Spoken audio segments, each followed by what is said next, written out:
If you're one of the many people currently planning your 2018 summer Interrail trip, then this is the exact video for you, as I reveal my 5 things you must know before interrailing Europe from the things I learned last year during my time interrailing during the summer. That's coming up in this video. What's going on, everyone? Welcome back to my YouTube channel, and as I said, today we are discussing 5 things you must know whilst interrailing around Europe, and specifically for this summer, because last summer I went interrailing around Europe, and to be honest with you guys, if you've never been before, or even if you have, then you know what I'm saying when I say you will have the best experience of your life. It is absolutely out of this world interrailing around Europe. But there's so many different places to see, so many different cultures. It's just really great vibes, and especially during the summer, it's a great thing to do. Now, if you are new around here and haven't seen any of my previous videos, be sure to subscribe to the YouTube channel for more stuff like this. There's a lot of travel advice and tips type of videos on the channel, and you'll probably notice on screen right now there's actually a playlist linking to an Interrail guide. And that was a video series. I done 2 parts to it earlier this year, maybe actually it was last year, the end of last year, where I basically discuss everything from the start of planning your Interrail trip to just before you leave for your Interrail trip. So everything that you need to know before you actually leave is discussed in them 2 videos. It's a 2-part series. Go and check it out after this video if you haven't already. I get great feedback on that series, so people are liking it. So it's probably a really good series for you guys to check out. Also, if you find this video useful at any point, be sure to slap a like on the video, and any comments or questions pop down in the comments section. It's much appreciated. But let's just jump into the top 5 tips, or the 5 things you must know before interrailing around Europe this summer. Okay, so this video, as I said, focuses on things you need to know whilst you're interrailing, so whilst you're actually there. So let's start off with tip number 1. And I briefly touched upon this during the interrailing guide, which obviously I've just mentioned, but it's reservations add up.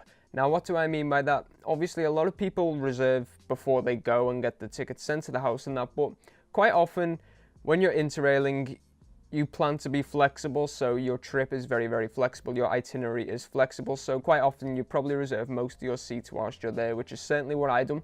So you pay the reservation fee whilst you're abroad. Now, just because you've got your Interrail pass does not mean you are absolutely sorted and you don't need to worry about transport anymore. Reservation fees do add up, especially for night trains and long distance journeys, so do bear that in mind.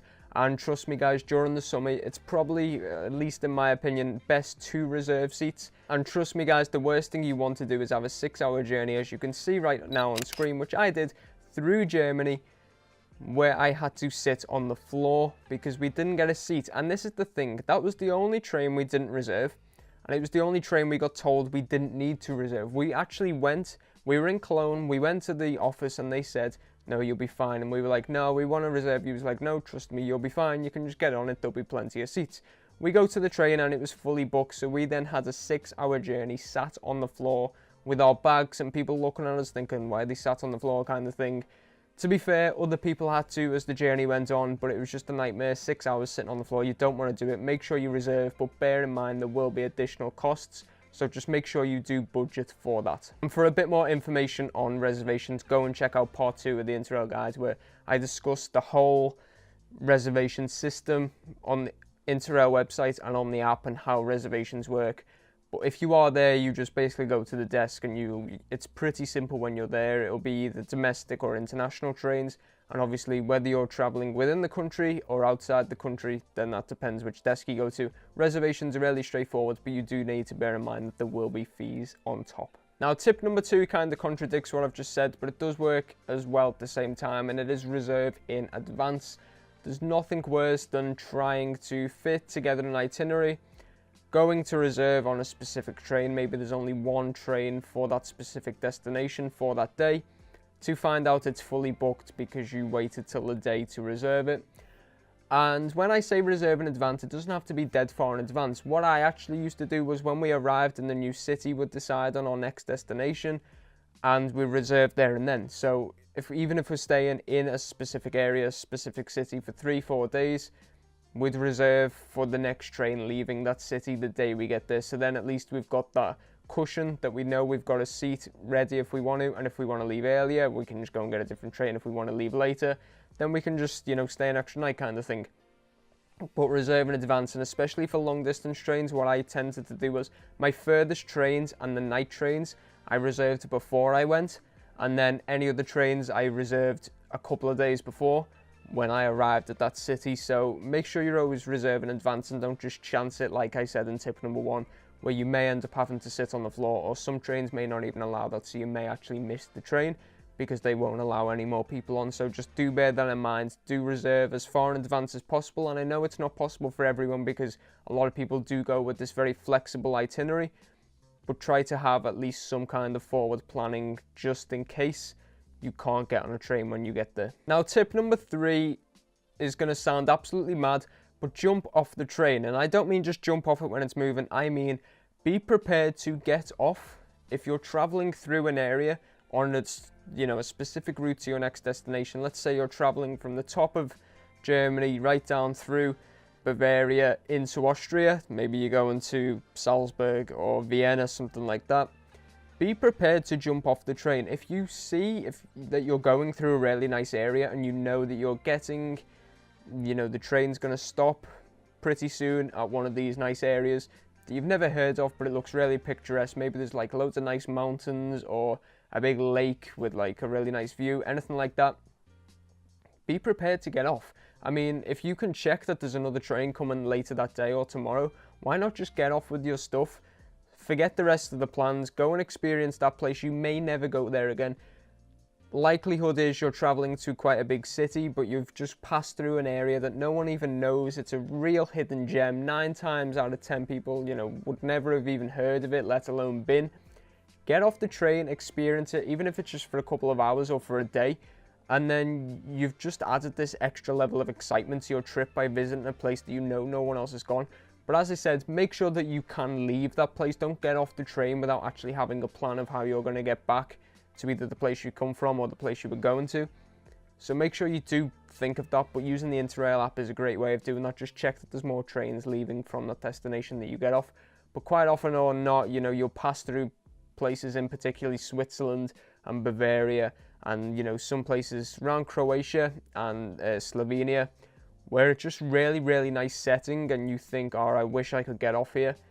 You probably can, to be fair, so bear that in mind when you are interrailing around Europe. Now, tip number 4 I have mentioned in the Interrail guide, but I'm going to mention it again because it is vitally important, and it refers back to tip number 3, and that is make sure you have the Interrail app on your phone, because it's literally the most important thing about the whole Interrailing trip, apart from your tickets, because it's available offline. So when you jump off the train in one of these very quiet, scenic places in the mountains and you've got no signal, and you're like, oh God, how do I get the next train? The app will work because it gives you information, it gives you timetables, it gives you maps, it will show you where you are, providing you've got location services turned on.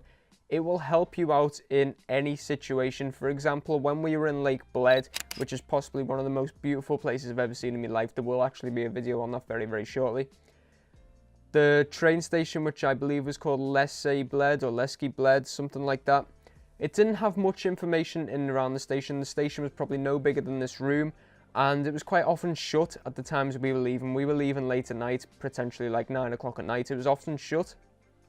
So you couldn't really get information very quickly or easily, so the obviously Rail Planner app was vital for that. We could see when the timetable was and we knew which platform to get on without any information being advertised around the train station. So that is very important to have when you're interrailing around Europe. Now, tip number 5 is about accommodation, and my advice is to always book at least one night when you are arriving in a new city in advance. So the worst thing you can probably do is arrive in a new city that you've never been to, potentially late at night. If you've got a long train journey, you'll probably arrive at night, unless you take a night train, then you'll arrive first thing in the morning. But even then, the last thing you want to be doing is wandering around a new city with the areas you don't know, people you're not too familiar with, and having no idea where you're going or no idea where your next place to stay is. So make sure you do reserve at least one night in a place when you are traveling to a new city. That way you've got that comfort of knowing, okay, I'm going to arrive in this new city maybe 11 o'clock at night. It's going to be dark, it's going to be unfamiliar, but at least I know I've got a night where I can just go there. I can plan what I'm doing for the rest of my time here. I can plan where I want to stay. If there's anyone I know that I can go meet up with, you can plan all that whilst having the comfort of knowing I'm safe for at least a night, kind of thing. So always book at least one night in advance, because it does save a lot of stress and a lot of bother of arriving in a new city with absolutely no idea what to do. And one very, very quick small bonus tip that I'm going to give you is, if you are staying in hostels or hotels or anything like that, always ask the staff or at least locals of recommendations of what to do, because quite often locals will know more than the internet about their local place, so they can recommend little key things. Potentially it could even just be prices for things for you not to overspend, or for restaurants, or for taxis, don't pay more than this, or they may actually often recommend places to go and visit